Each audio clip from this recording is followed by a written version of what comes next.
তখন আমার নবী বলেন ক্বালা ওয়া আদাতা লিস-সাআ, হে আমার উম্মত, হে আল্লাহ, তুমি প্রশ্ন করেছো কিয়ামত কখন হবে, তুমি কিয়ামতের জন্য কি উপার্জন করেছো, কি রেডি করেছো, তুমি কিয়ামত হওয়ার জন্য আমাকে প্রশ্ন করেছো, তুমি যে কিয়ামত হওয়ার জন্য আমাকে বলতেছো ইয়া রাসূলুল্লাহ কখন কিয়ামত হবে, তুমি আমাকে প্রশ্ন করছো, তুমি কিয়ামতের জন্য তোমার কি প্রস্তুত আছে, কি রেডি আছে? তখন ক্বালা হুব্বুল্লাহি ওয়া রাসূলিহি, ওই বান্দা বলেন ইয়া রাসূলুল্লাহ, আমার কাছে কোনো নামাজ নাই, কোনো রোজা নাই, তেমন কোনো কিছু নাই, কোনো নেক আমল নাই, যাকাত নাই, হজ নাই, আমার কাছে একটা জিনিস আছে, সেটা হচ্ছে হুব্বুল্লাহ ওয়া রাসূলিহি, আমি আল্লাহ ও রাসূলকে মন প্রাণে ভালোবাসি। জোরে বলুন সুবহানাল্লাহ। আমি ভালোবাসি নবীকে বেশি ভালোবাসি, আল্লাহ ও রাসূলকে ভালোবাসি। ফাইন্নাকা মা মান আহবাবতা, তখন আমার নবী বলেন শুনো শুনো, তুমি নিশ্চয় যাকে ভালোবাসো তার সাথে তোমার হাসর বাসর হবে। জোরে বলুন সুবহানাল্লাহ। তুমি যাকে ভালোবাসো তুমি তার সাথে হবে। এখন তো আমরা ভালোবাসি মেসিকে, নাউযুবিল্লাহ বলুন, আমরা কাদেরকে বাসি? বিদেশি ইহুদি খ্রিস্টানদেরকে ভালোবাসি। সেজন্য ভালোবাসাটা নবীর হতে হবে। কার হতে হবে? আপনি যাকে ভালোবাসেন, আমার নবী বলে কাল কিয়ামতের ময়দানে তুমি যদি মেসিকে ভালোবাসি, মেসির আদর্শ ধারণ করো, তাহলে তুমি নামাজ ছেড়ে দিয়েছ, আদর্শ ছেড়ে দিয়েছ, মা বাবার কথা বন্ধ করেছো, কাল কিয়ামতের ময়দানে তুমি মেসির সাথে তোমার হাসর করতে হবে। জোরে বলুন আল্লাহ আমাদেরকে হেফাজত করুন, আমিন। এরপর আমার নবী বলেন ক্বালা আনাসুন আমা ফারিহনা বাদাল ইসলামি ফারহান আশাদ্দা মিন কওলিন নবী সাল্লাল্লাহু আলাইহি ওয়াসাল্লাম, এই বলেন আমার নবী এই কথাটা বলার পরে আমরা এত খুশি হয়েছি। কি হয়েছি?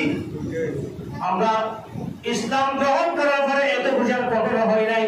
আমার নবী এই কথাটা বলার পরে ফাইন্নাকা মান আহবাবতা, যে বান্দা তুমি যাকে ভালোবাসো তার সাথে তোমার কি হবে? হাসর হবে, তোমার কিয়ামতের ময়দানে তার সাথে তুমি সঙ্গী হবে। এই কথা বলার পরে আমরা এত খুশি হয়েছি, সাহাবায়ে কেরাম এত খুশি হয়েছে। ইসলাম গ্রহণ করার পর কখনো এত খুশি হয় না। জোরে বলুন সুবহানাল্লাহ। ইসলাম গ্রহণ করার পরে আমার নবীর জবান মুবারক থেকে এই কথা শোনার পরে সাহাবায়ে কেরাম আর কখনো এত খুশি হয়নি। সুবহানাল্লাহ। কি বলতেছেন?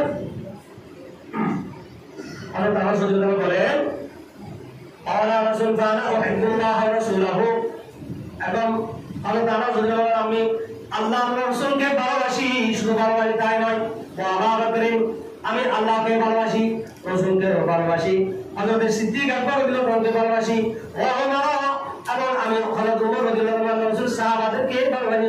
সুবহানাল্লাহ। তো ফারজু, আমি আশা করি আমি তাদের সাথী হব। ফারজু আমি কিয়ামতের ময়দানে তাদের সঙ্গে হব। ওয়া ইল্লাম আমাল বিআমালিহিম, যদি আমার কাছে কি না থাকে, তাদের মতো আমি আমল করতে না পারি, তারপরেও আমি তাদেরকে কি করব? ভালোবাসবো। যদি আমি তাদের মতো আমল করতে পারিনি, আমি তারপর আল্লাহ রাসূলকে, হযরত সিদ্দিক আকবর ফারুক আজমকে ভালোবাসে যাব। সুবহানাল্লাহ। সিদ্দিক আকবরকে ভালোবাসলে লাভ আছে কিনা? লাভ আছে না? নেই? সিদ্দিক আকবরকে ভালোবাসলে লাভ আছে না? ফারুক আজমকে ভালোবাসলে লাভ আছে কিনা? আমার নবী এই কথা বলার পরে হযরত আনাস বলেন আমরা এত খুশি হয়েছি ইসলাম গ্রহণ করার পরে, আর কখনো এত খুশি হয়নি। সুবহানাল্লাহ। এরপর নবীর গোলাম হওয়া, এটা বহুত বড় নিয়ামত। কি হওয়া? নবীর ভালোবাসা অন্তরে জায়গা দেওয়া অনেক বড় নিয়ামত। আপনারা শুনেছেন এই আল্লাহ রাসূলের একজন সাহাবী খাদেম, কি আল্লাহ রাসূলের খাদেম হযরত সফিনা রাদিয়াল্লাহু আনহা। আমি সঙ্গে বলতে, যেহেতু আমার টাইম শেষ, আমাকে টাইম বেড়ে দেওয়া হয়েছে। হযরত সফিনা রাদিয়াল্লাহু আনহা উনি যখন একটা যুদ্ধের মধ্যে যাচ্ছিলেন, তখন যুদ্ধের মধ্যে উনি সঙ্গীদেরকে হারিয়ে ফেলেছে। সঙ্গে বলতেছে হারিয়ে ফেলার পরে উনি পথ হারিয়ে ফেলেছে। তখন একটা রাস্তার দিকে উনি চলে যাচ্ছেন। রাস্তা দিয়ে যাওয়ার পরে পথে জঙ্গল থেকে একটা বিশাল বাঘ বের হয়ে গেছে। কি হয়ে গেছে? বাঘ বের হয়েছে। তখন ওই বাঘ হুম হুম করে হযরত সফিনা রাদিয়াল্লাহু আনহার দিকে রওনা দিচ্ছে। মানে উনি যাত্রা দিবে, ওনাকে গ্রাস করবে, খাওয়ার জন্য প্রস্তুত। তখন সফিনা বলে, হে বাপ, তুমি কি আমাকে চিনো? আমি কে? তুমি আমার দিকে হুঙ্কার ছেড়ে তুমি চলে আসছো আমাকে খাওয়ার জন্য? আমি কে তুমি চিনো? আনা মাওলা রাসূলুল্লাহ সাল্লাল্লাহু আলাইহি ওয়াসাল্লাম, আমি নবীর গোলাম, আমি নবীর খাদেম, আখির জামানার নবী মুহাম্মদ রাসূলুল্লাহ সাল্লাল্লাহু আলাইহি ওয়াসাল্লামের খাদেম, তুমি আমাকে খাওয়ার জন্য আসছো। এই কথা বলার পরে ওই বাপ খুশি আনন্দ হয়ে লেজ গুটিয়ে ওনার কাছে চলে আসছেন। সুবহানাল্লাহ। কোথায় চলে আসছেন? হযরত সফিনা রাদিয়াল্লাহু আনহার কাছে চলে আসছেন। তখন উনি মাথায় বলতেছেন যে, সফিনা, আমার নবীর খাদেম, তুমি চলো, এখন তুমি চলতে পারো, আমি তোমার সঙ্গে হয়ে গেলাম। আমি তোমাকে করে দিব, তোমার জায়গা বরাবর জায়গাও তোমাকে পৌঁছে দেব। তখন চলার পথে 3 দিন পর্যন্ত পাহারা দিয়েছিলেন। কয়দিন? 3 দিন পাহারা দিয়েছিলেন। যাওয়ার পথে কোনো মানুষ যখন বাইরে হতো, ওই বাঘ হুঙ্কার দিয়ে মানুষকে তাড়িয়ে দিত। যতক্ষণ পর্যন্ত হযরত সফিনা ওনার কাফেলার মধ্যে পৌঁছে, ততক্ষণ পর্যন্ত ওনাকে কি করেছেন? যার সাথে সঙ্গী বন্ধু হিসেবে ছিলেন।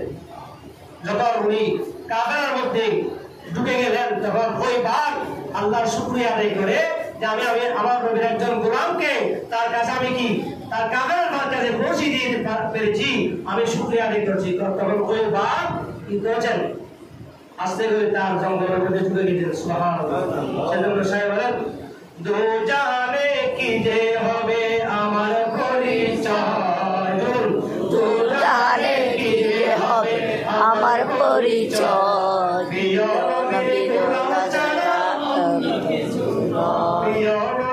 গোলাম ছাড়া অন্য কিছু নয়। নবীর গোলাম পরিচয় দেয় তখন সফিনা, বনের সিংহ পথে গেলেন নাই কোনো ভাবনা। সুবহানাল্লাহ। ইহা বড় জগৎ যাহার জন্য বিজয় হয়, প্রিয় নবীর গোলাম ছাড়া অন্য কিছু নয়, প্রিয় নবীর উম্মত ছাড়া আর কিছু নয়। আল্লাহ তাআলা আমাদেরকে নবীর গোলাম হওয়ার তৌফিক দান করুন। আমিন। আর নবীর গোলাম হওয়ার জন্য কি লাগবে বলেন? কি লাগবে? আমার বিশ্বাস, ভালোবাসা লাগবে। কি লাগবে?